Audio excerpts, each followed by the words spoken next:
আমি বানাবো বেগুন পোড়া। শীতকালে বেগুন পোড়া গরম গরম ভাতের সঙ্গে খুবই ভালো লাগে। আর শীতকালে বেগুন পোড়া খাবো না তাই কখনো হয়? দেখুন আমি ভালো করে বেগুনটাকে পুড়িয়ে নিচ্ছি, ঘুরিয়ে ঘুরিয়ে ভালোভাবে বেগুনটাকে পোড়াচ্ছি।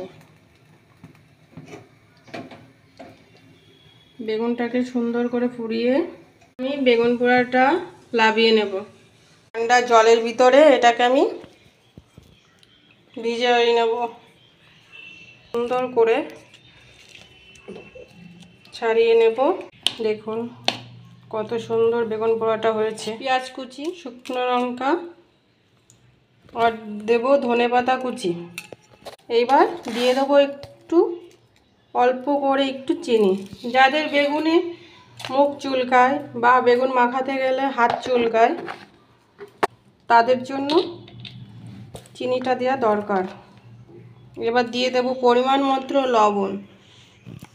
এবার আমি সবশেষে যেটা দেব সেটা হচ্ছে সরিষার তেল।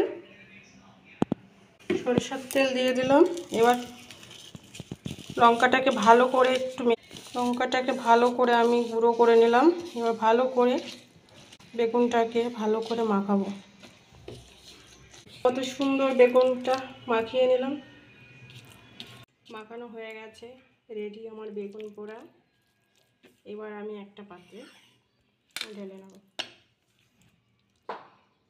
রেডি হয়ে গেছে আমার বেগুন পোড়া। দেখুন কত সুন্দর হয়েছে। গরম গরম ভাতের সঙ্গে একবার খাবেন, খুব ভালো লাগবে। আপনার বাড়িতেও ট্রাই করবেন।